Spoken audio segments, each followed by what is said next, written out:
The US government has won its appeal at the High Court in London over the extradition of the WikiLeaks founder Julian Assange. The US wants Assange to face trial over the release in 2010 of thousands of classified Going military after the publisher of information that a government deems classified or secret is a pretty illiberal and authoritarian thing to do.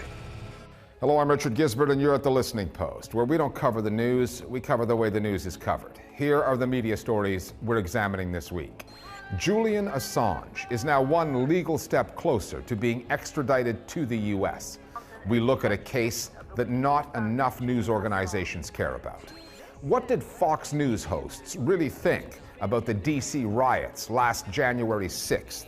Their text messages to the White House that day tell a story.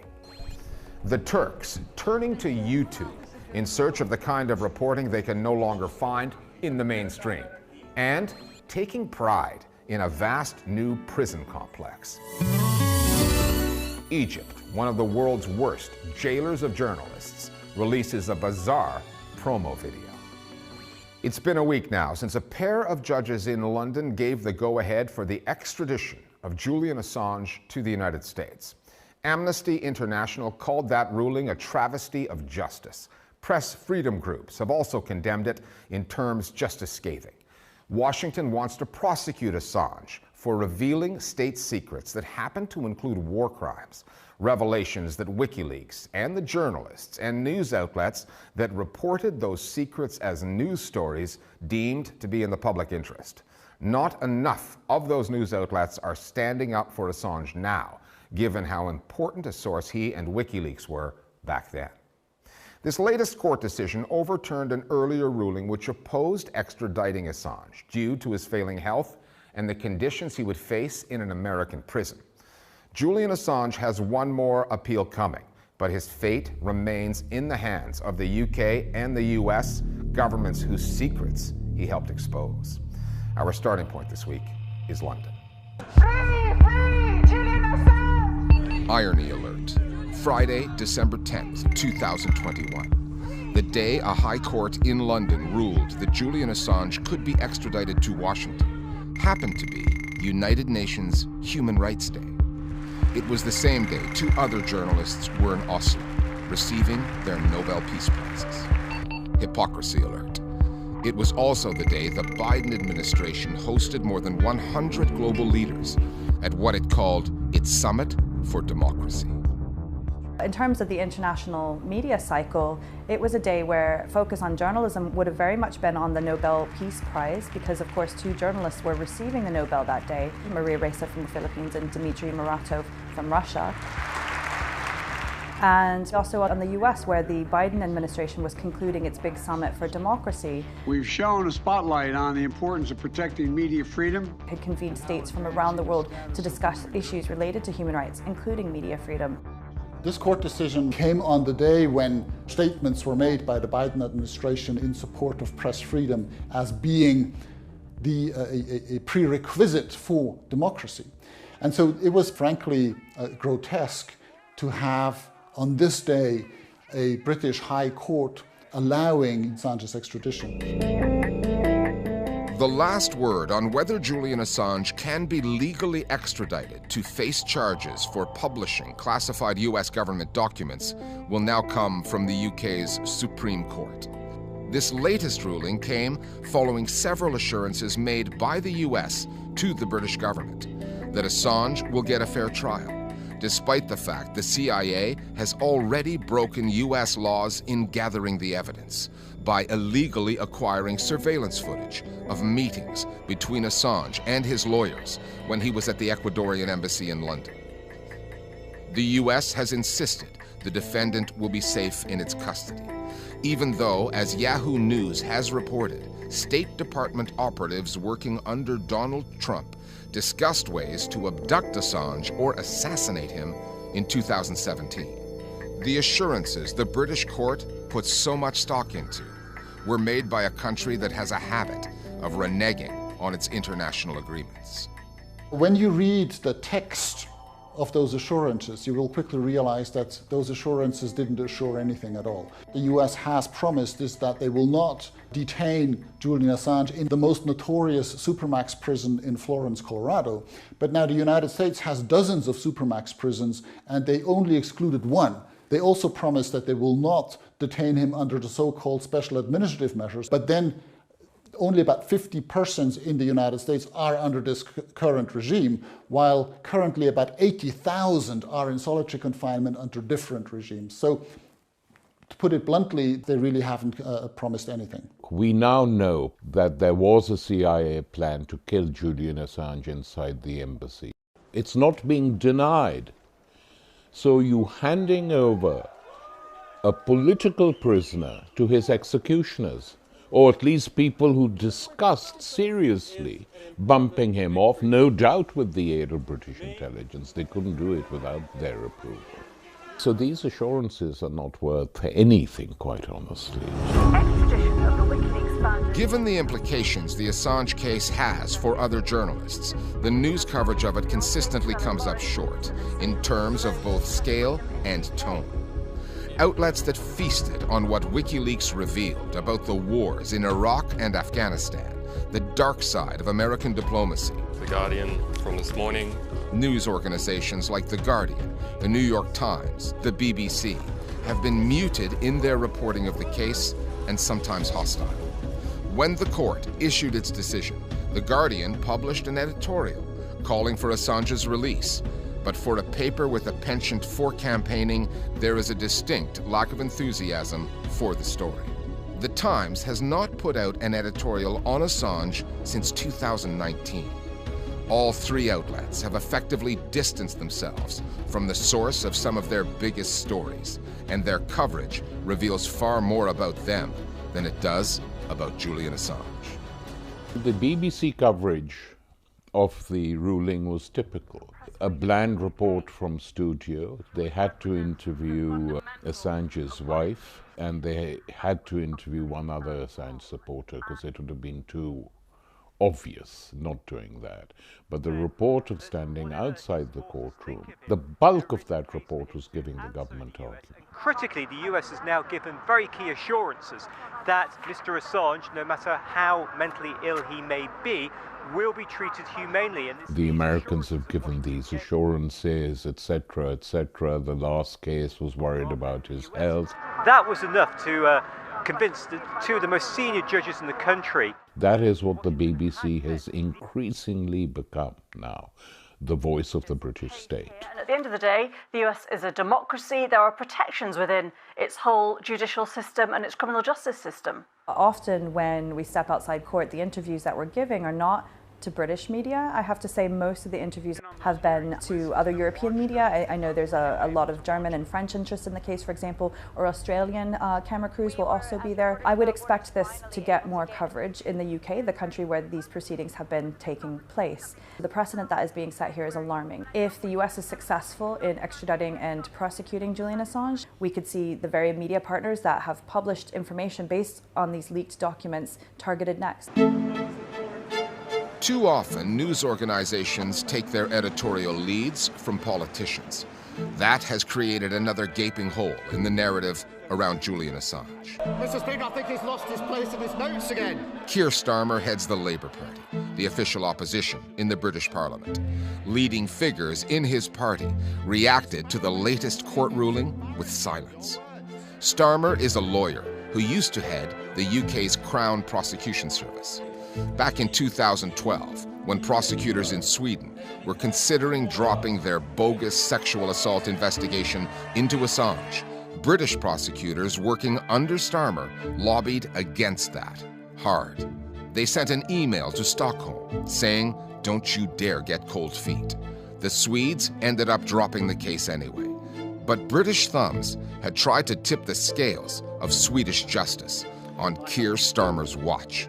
Don't expect him to rock the boat on this. The role played by Keir Starmer is probably the most appalling role played by a British politician in this whole case, because the so-called rapes didn't take place in Britain, yet they got centrally involved. Under Keir Starmer, when he was there, pleading with the Swedes, don't withdraw your case. Meltzer, the UN reporter on torture, reveals all this. The head of the opposition in the UK, Keir Starmer, has a history in this case, and the revelations made by WikiLeaks referred back to a period when Labour was in fact the government. Over the years, governments have changed, different political parties have been in charge, but all of them have basically been responsible for those violations that were exposed by WikiLeaks. Light them all up. Come on, fire! And none of them were interested in the media focusing on those revelations and discussing government misconduct, because clearly that would have led to legal proceedings, potentially even against political leaders. Instead, it's Julian Assange locked up in a London prison, recovering from a minor stroke under maximum security conditions. A journalist treated like a menace to society. What he really is a menace to governments, secretive ones, including two that like to talk up their democracies and export their values, so-called. People, especially in the US and UK, want to believe that we have rule of law, the same fundamental rights and freedoms that we promote in all parts of the world. But what is happening to Julian Assange is so clearly political. He has been targeted for his contributions to journalism, and his treatment, especially if he is extradited to the United States and prosecuted there, will have implications for public interest reporting around the world for many years to come. Turning to American politics now, the investigations into the January 6th Capitol Hill riot are proving damaging to Fox News. Tarek Nafa is keeping his social distance, but he's here with the details. Well, Richard, this story is about what Fox News hosts were publicly telling their audiences that night versus what they were privately texting the White House earlier in the day. The three Fox presenters, Laura Ingraham, Sean Hannity, and Brian Kilmeade, were all pro-Trump and still are. And as Congresswoman Liz Cheney, a member of the committee investigating the riot, revealed, they all texted Trump's chief of staff, Mark Meadows, that day, imploring him to get the president to stop the violence. Multiple Fox News hosts knew the president needed to act immediately. Quote, Mark, the president needs to tell people in the Capitol to go home. This is hurting all of us. He is destroying his legacy, Laura Ingraham wrote. Given what they told their viewers that night and thereafter, that left them with some explaining to do. Yeah, initially there was complete silence from Fox, but 24 hours later, Hannity and Ingraham piped up. Last night, in a weak attempt to smear yours truly, and presumably, I guess, President Trump, Congresswoman Cheney presented one of my text messages from January 6th to Mark Meadows. Surprise, surprise, surprise. This sent left-wing media hacks into spin and defame mode. Now, of course, the regime media was somehow trying to twist this message to try to tar me as a liar, a hypocrite who... The general message from both of them was that their texts to Meadow were consistent with what they told viewers, and Ingraham actually reran the opening of her January 6th show as part of her defense this week. Earlier today, the Capitol was under siege by people who can only be described as antithetical to the MAGA movement. Now, there were likely not all Trump supporters, and there are some reports that Antifa sympathizers may have been sprinkled throughout the crowd. We'll have more. It is true that Ingraham and Hannity publicly condemned the violence, but the mention of Antifa, a reference to left-wing anti-fascists, was revealing and completely unsubstantiated. It was designed to sow doubt. If only Fox's coverage of the riots had been as clear as those text messages were. Okay, thanks, Tarek. There are plenty of negative headlines coming out of Turkey these days. The lira plunging to record lows, rocketing inflation, an economy in decline. Luckily for the Erdogan government, it's got most of the news media there under control. More than 85% of Turkey's mainstream media is in the hands of conglomerates that are aligned with the government. The president is a fixture on television, and hundreds of journalists have either been attacked, jailed, or have fled the country. Some independent voices have taken refuge online, like Cüneyt Özdemir.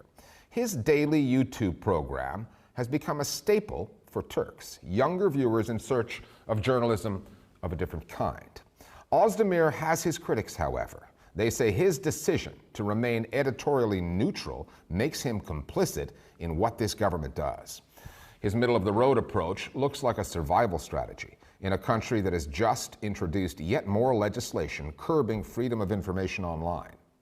The Listening Post's Flo Phillips now on the Turkish journalists who have swapped the broadcast airwaves for life on YouTube.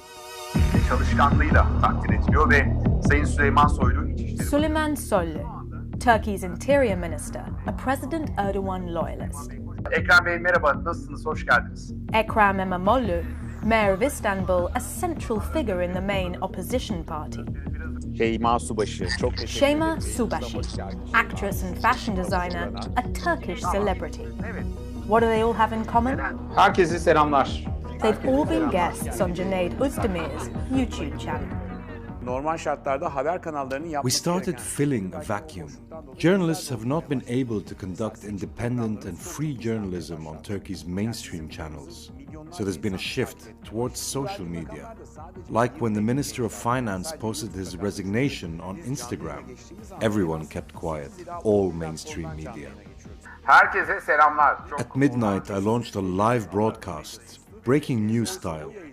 Ülkenin ekonomiden sorumlu bakanı Instagram'da istifasını verdi. At 3 a.m., 150,000 people were still watching us. These are surreal numbers. Gece 3'te yayını takip ediyordu. Aileyi devletin içine sokmayın.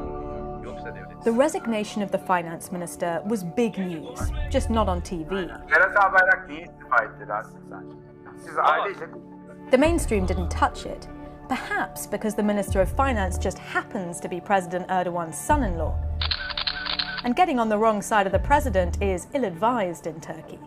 So YouTube has become a go-to, not just for mainstream journalists looking for a digital refuge, but for viewers looking for independent information delivered in an appealing way.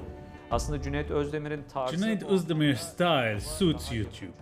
It's an entertainment platform more than it is an information site. So your success depends on how much you can engage with people, entice them. Ben sanki Cüneyt'in biraz bu formatla... Cüneyt has been inspired by American late-night talk shows, and he's mixed in his own humor. It's a style that really works for Generation Z.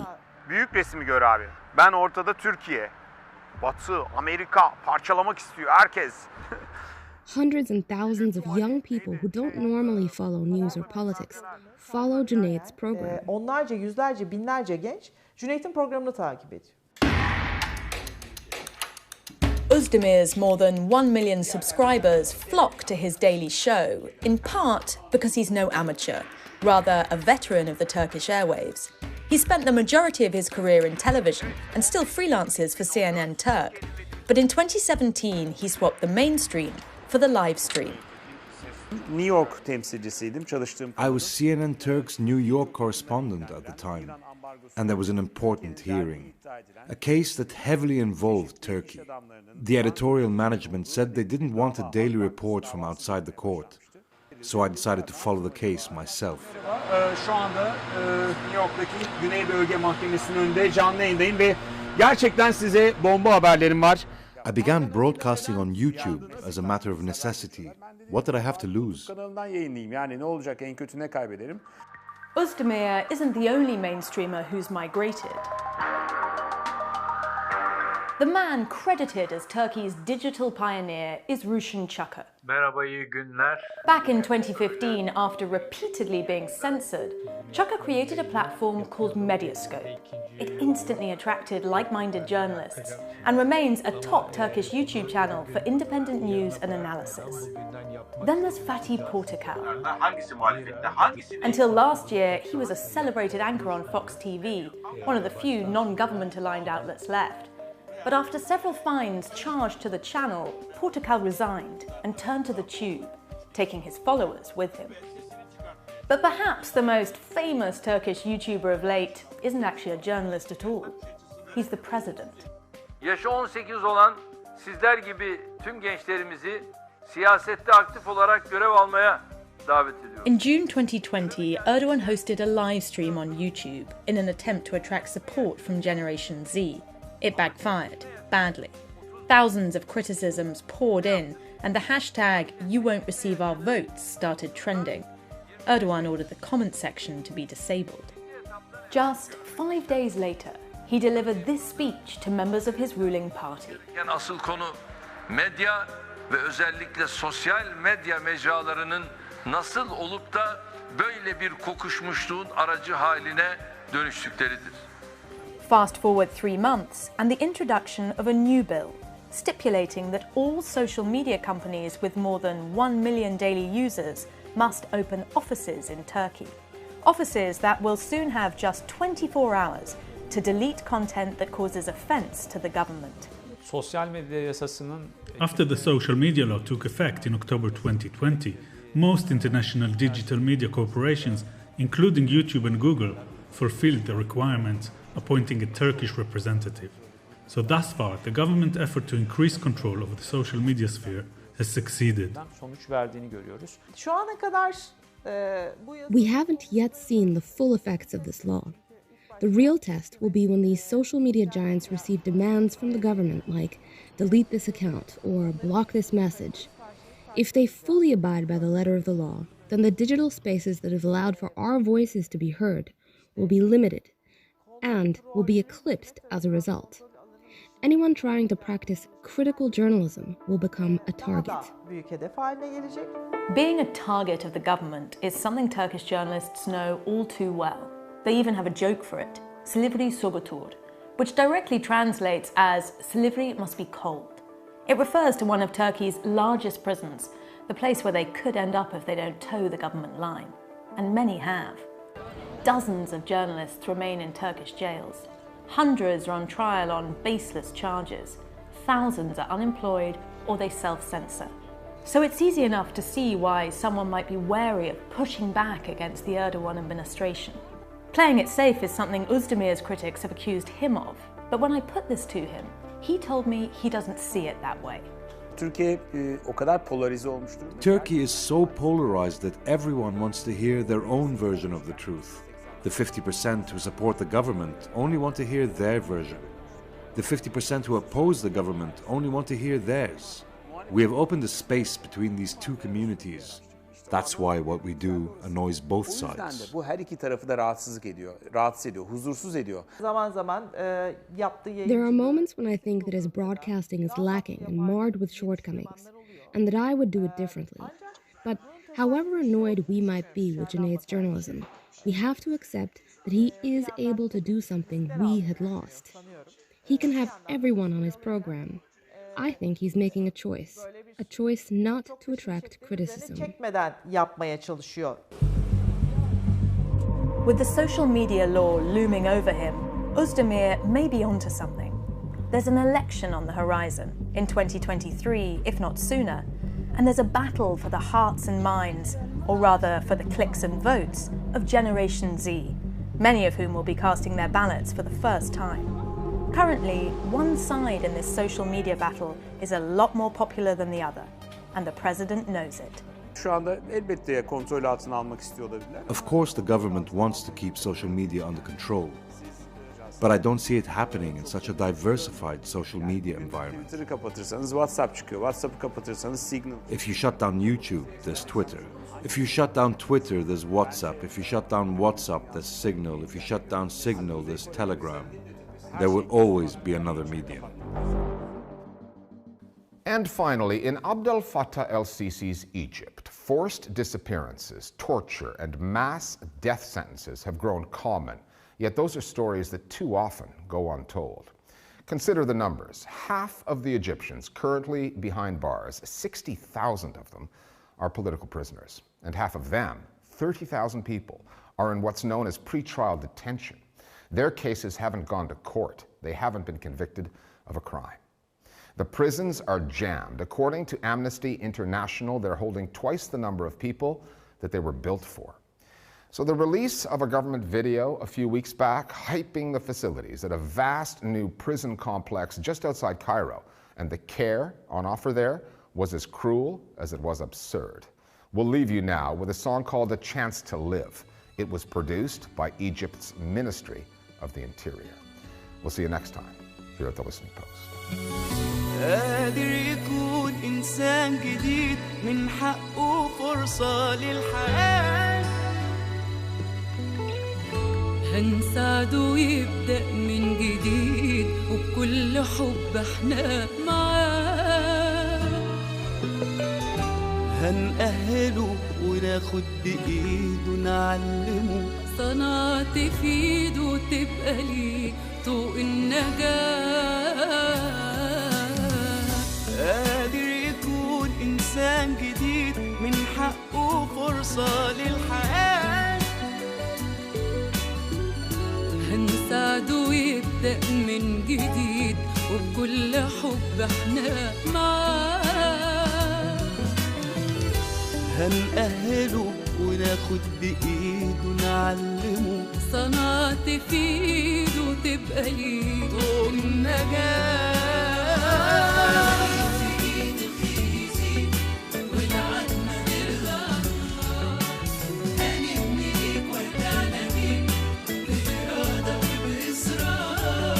أصل الحكاية فكرة انت فيها وهي